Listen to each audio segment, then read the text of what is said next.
रायपुर से खबर, जहां विधानसभा के बजट सत्र की कार्रवाई जारी है। धमतरी आयुर्वेदिक अस्पताल के संचालन का मुद्दा यहां गरमाया है। वक्त पर पोस्टमार्टम नहीं हो पाता, नेता प्रतिपक्ष ने ये आरोप यहां पर लगाया, जिससे परिवार के लोग द्रवित हो जाते हैं। सरकारी अस्पताल में पीएम रिपोर्ट में देरी का मामला भी आज सदन में उठा है।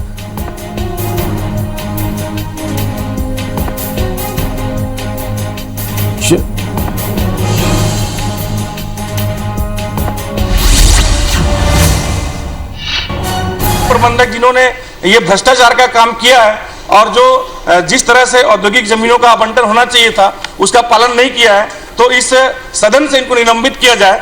और दूसरा जो 17 लोगों का जो आवंटन हुआ है उसको आरक्षण की प्रक्रिया अपनाते हुए उसको निरस्त करके पुनः उसका आवंटन किया जाए। जी, जो बैरागाड़ी जो प्रोजेक्ट था कृषि विभाग को दिया गया था, फिर हम लोग संचालित नहीं होने से उसको वापस लिया है। जो वास्तव में वो अधिकारी है वो गड़बड़ किया है, हम लोग जांच कर रहे हैं, उनको हम लोग दिखवा लेंगे। अगर वास्तव में गलती होगा माननीय मंत्री जी, ये बहुत बड़ा भ्रष्टाचार किया है, आप सदन से उसको निलंबित करें, क्योंकि जांच अधिकारियों ने भी जो प्रतिवेदन है वो अभी तक प्रस्तुत नहीं किया है और ये बड़ा भ्रष्टाचार का मामला है। माननीय मंत्री जी, चलिए, तो सदन की कार्रवाई जारी है। ज्यादा जानकारी के लिए सीधा रुख कर लेते हैं रायपुर का राजेश मिश्रा हमारे साथ लाइव जुड़ गए। राजेश, क्या कुछ इस वक्त सदन में चल रहा है और निश्चित रूप से ये पहले से अंदाजा लगाया गया था कि आज की भी कार्रवाई हंगामेदार हो सकती है, क्या कुछ अपडेट?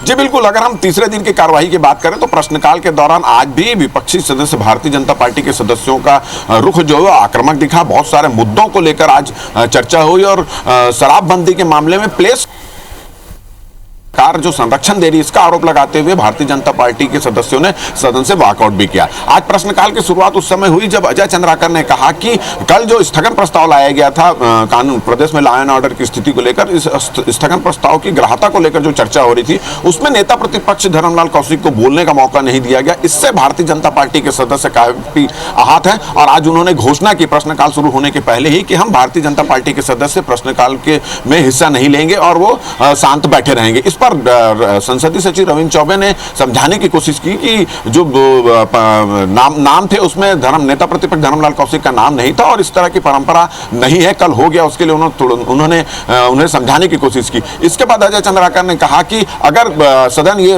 वादा करे, संसदीय सचिव ये वादा करे कि ये परंपरा दोबारा नहीं होगी, इस तरह की जो बात दोबारा नहीं होगी, तो हम चर्चा में भाग ले सकते हैं। और कुल मिला के बातचीत के बाद फिर वो चर्चा में भाग लिए। अगर हम बात करें तो आज रंजना दीपेश साहू ने धमतरी जिले में आयुर्वेदिक कॉलेज के बारे में जानकारी उन्होंने मांगी। उन्होंने कहा कि जितने भी आयुर्वेदिक कॉलेज चल रहे हैं उसकी क्या स्थिति है, क्या है, तो उस पर टीएस सीधो ने इसकी जानकारी देते हुए कि धमतरी विधानसभा क्षेत्र में 13 आयुर्वेदिक कॉलेज संचालित है, जिसमें से 12 स्वयं के भवन पर संचालित हैं। जर्जन भवन की जानकारी अभी उनके पास नहीं है, जबकि किराए के भवन में एक भवन संचालित हो रहा है और अस्पताल में अधिकारियों के 14 और कर्मचारियों के 54 पद स्वीकृत हैं। अधिकारियों के नाम और कर्मचारियों के नाम से 16 पद रिक्त हैं। तो ये एक बड़ा मामला आयुर्वेदिक कॉलेज की स्थिति का उठा धमतरी इलाके में। इसके अलावा शराब कितने की शराब, देसी शराब और विदेशी शराब बिक रही है, यह वाला मामला भी नारायण चंदेल ने यह सवाल किया और उस पर जानकारी ये दी गई। साथ ही साथ उन्होंने ये कहा कि जो पैसे हैं शराब के पैसे वो यस बैंक में जमा कराए जा रहे हैं। तो विपक्षी भारतीय जनता पार्टी के सदस्यों ने कहा कि यस बैंक जो है वो कभी भी डिफाल्टर की स्थिति में आ सकता है या उसका विलय हो सकता है, तो वो चेंज कराए। साथ ही साथ इस चर्चा के दौरान जो पूरा प्रश्न में धर्मलाल कौशिक ने सरकार पर आरोप लगाया कि सरकार जो है प्लेसमेंट एजेंसी को संरक्षण दे रही है और इसको लेकर, और उन्होंने एक शब्द का इस्तेमाल किया, उसको लेकर फिर सत्ता पक्ष और विपक्ष के बीच काफी नोकझोंक हुई। और जो अब आबकारी मंत्री उन्होंने कहा कि ये जो यस बैंक में पैसा जमा कराने का जो निर्णय है वो भाजपा सरकार के समय से है। तो इस मामले को लेकर काफी गहमागहमी हुई और इस आरोप गहमागहमी को देखने के बाद सरकार के जवाब से असंतुष्ट होकर जो भारतीय जनता पार्टी के सदस्यों ने सदन से वॉकआउट भी किया। इसके अलावा और भी बहुत सारे मुद्दे पे, जैसे पोस्टमार्टम की रिपोर्ट में देरी वाला जो मामला है वो उठाया गया, भाजपा के सदस्यों ने उठाया और उन्होंने कहा कि पोस्टमार्टम में देरी हो रही है, इसके कारण 100 पड़े रहते हैं, परिजनों का बहुत बुरा हाल हो जाता है और जनप्रतिनिधियों के पास पोस्टमार्टम जल्दी हो जाए उसके लिए अप्रोच लगाने के लिए लोग फोन करते हैं। तो इस पर उन्होंने कहा कि कोई समय सीमा, पूछा कि कितनी समय सीमा है जो पोस्टमार्टम की रिपोर्ट देने के लिए। इसके अलावा रतन शर्मा ने भी ये इसी मुद्दे पर प्रश्न किया कि जो बिसरा रिपोर्ट है उसकी, छत्तीसगढ़ के बिसरा रिपोर्ट की जांच की कोई व्यवस्था है कि नहीं है और उसकी समय सीमा क्या है। तो इस मामले में टीएस सिंहदेव ने कहा कि ये ऐसा नहीं है कि पोस्टमार्टम की रिपोर्ट में बहुत ज्यादा देरी होती है, 7 दिन के अंदर पोस्टमार्टम रिपोर्ट देने का समय होता है, मगर कुछ एक मामलों में तकनीकी सलाह लेने की जरूरत पड़ती, इस कारण से लेट होता है। साथ ही साथ उन्होंने कहा कि तकनीकी विशेषज्ञ जो डॉक्टर्स हैं उनकी थोड़ी सी कमी है। 2000 डॉक्टरों की नियुक्ति वो कर रहे हैं, पहले मेडिकल कॉलेज में होगी, जिला अस्पताल में होगी, फिर तमाम जगहों पर इसकी व्यवस्था यहाँ पर की जाएगी। तो ये तमाम मुद्दे रहे जिसको लेकर आज गहमा गहमी का माहौल रहा।